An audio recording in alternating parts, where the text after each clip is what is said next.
So, this is a response to David from Sellsword Arts. If you're watching this, hi, I am Ian the Duelist, and I've recently watched your video on the Spadroon, the short you made. First of all, don't take this personally. Take it more as a discussion between two sword geeks. We both love swords. We both practice with swords. We love them. There's no reason to start beef over this. But though as skilled as a fencer that you are not very skilled as an academic when it comes to researching these weapons. Because when you talk about the Spadroon, you're pretty much dead wrong. Nick Thomas from the Academy of Historical Fencing has done videos on the Spadroon where he shows his antiques, a great variety indeed, of antique Spadroons. There, he pretty much proves every single of your points wrong. The statement that it's a bad weapon, it depends. You're talking about the Spadroon as if it were a very specific sword, when it really wasn't. The Spadroon was a loose regulation. The 1796 Spadroon, or every single Spadroon in the British military, from the very earliest regulations up to the latest, if we're talking about Spadroons, it was a very loose regulation. You could put a broadsword blade on the Spadroon, or you could put a very narrow, diamond cross-section small sword blade. Well, not really small sword, but as close as a small sword as you can get. It's not triangular section, but it's, a thick, double-edged blade on a Spadroon. Very light, very stiff. There are some crappy Spadroons, but there are a lot of them. I'm pretty sure more than half of the Spadroons around are also really, really good. As Nick Thomas said in his video, you're basing your opinions on not a small number, but not the entire population of Spadroons. A little less than half of the Spadroons around were of indecent quality. Perhaps a bit more, perhaps a bit less, but it is sort of half and half. So, this is a remark from Charles Roweth to the reader, his chapter on remarks on the Spadroon. Charles Roweth, he wrote a manual in 1798. He was in a regiment in Britain. He didn't operate on the continent, but he was in a regiment in Britain. And he made a manual of the art of defense on foot with broadsword and saber. And he has some remarks on the Spadroon. This is a guy who lived when the Spadroon was being used. The Spadroon, being much lighter than the broadsword, made both to cut and thrust, is therefore a weapon well adapted to those gentlemen who are masters of both small and broadsword, and unite, according to circumstances, the defensive and offensive movements of the two. In thrusting, the Spadroon has an advantage over the broadsword, on account of clarity with which that fatal movement may be executed, but in cutting, it is much weaker in its effect. So yes, the Spadroon is not as devastating of a cutter as a broadsword, but quite frankly, neither are the military sabers of the 19th century. As Nick Thomas said in his video, some Spadroon blades actually have were actually pretty substantial. The hilt may be of the Spadroon type, but the blades were beefy enough. Some Spadroons also had very beefy hilts. So there is that. The chief defensive position of the Spadroon among the French resembles a second hanging guard, except that the blade is held more horizontal, the point directed at the antagonist's body, about 2 inches below the armpit. It goes on how the French use the Spadroon. The French, in the late 18th and early 1900s, the army of Napoleon Bonaparte.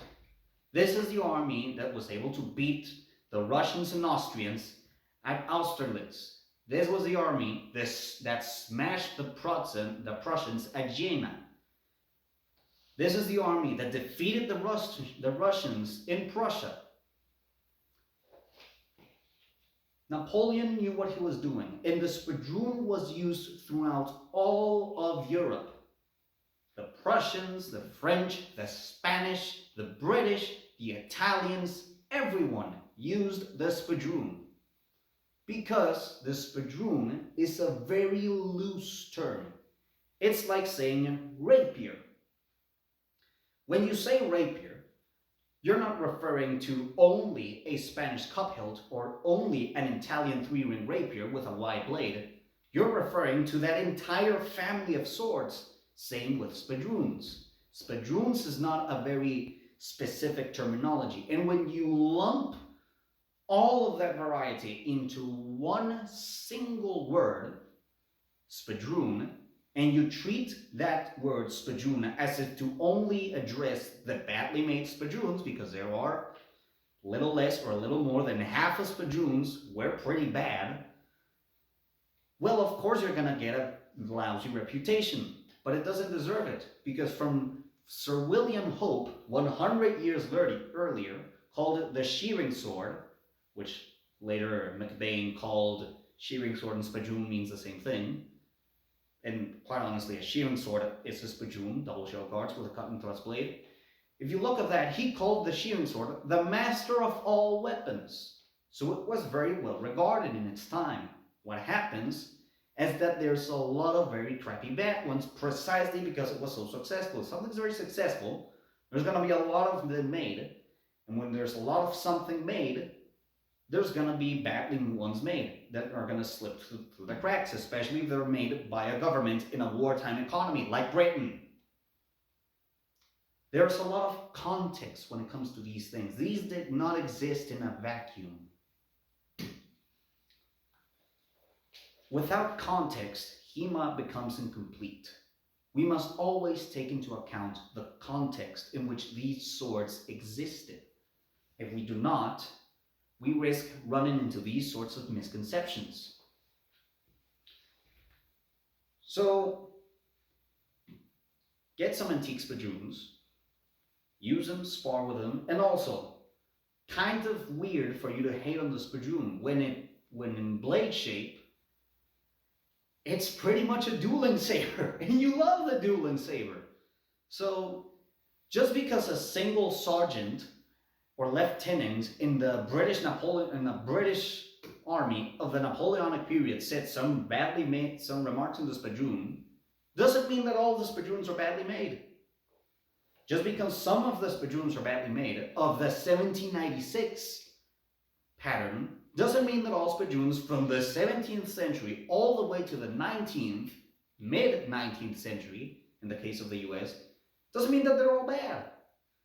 There are a lot of very good Spadroons, a lot of them with very heavy blades, others with very light blades made for controlling the tip. We must look at swords in context, as tools that existed in context. When something is very successful, it gets replicated.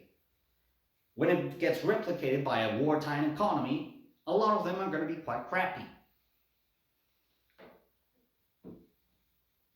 So, another thing that you stated in that short is why the Spadroon was bad at thrusting.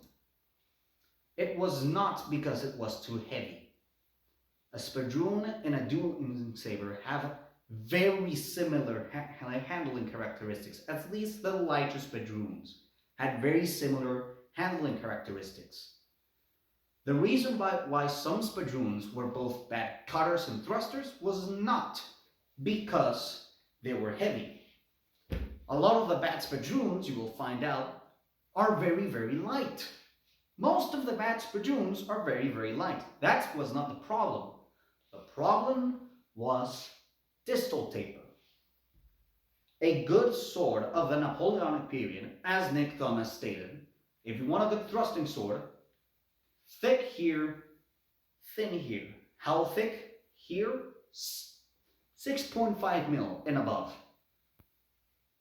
Here, if you want a good thrusting sword, something that handles nimbly, 3 millimeters. At most, 3. 2, 1.5 is more common when it comes to a good thrusting sword. Ideally, you want to see 8 and 2. 8 millimeters, 2 millimeters. The same with rapiers, by the way, which is why a lot of rapiers are not exactly... I think I haven't seen a single well-made rapier in the reproduction market that is really, with a historically accurate distal taper, because most of them are not very thick at the base. So there's a lot of things, David, that you need to learn about swords and learn them from proper sources, people who deal with antiques. I don't deal with antiques, but I get my sources from people who deal directly with antique swords, and a bunch of them. Nick from the Academy of Historical Fencing, the YouTube channel, owns 10 antique Spadroons and has handled hundreds of Spadroons. Matt Easton from Scola Gladiatoria has also handled hundreds of Spadroons, and he came to similar conclusions in his more recent videos. So please, I'm a fan of you, and I'm telling you this, David, as a fan of someone who wants to see the correct historical information in your videos, because you have a large channel. You're a very skilled fencer, but you need not only practice the blade, you also need to read about the blade, either from primary sources or from people like Nick Thomas from the Academy of Historical Fencing. So, David, if you're watching this, thank you very much for considering my opinion, and I hope I get to fence you soon, because go up there to the US and fence you, because I can learn a lot from you when it comes to that regard. You're a very skilled fencer, but please do your research by looking at the primary sources, or at least as close as you can get.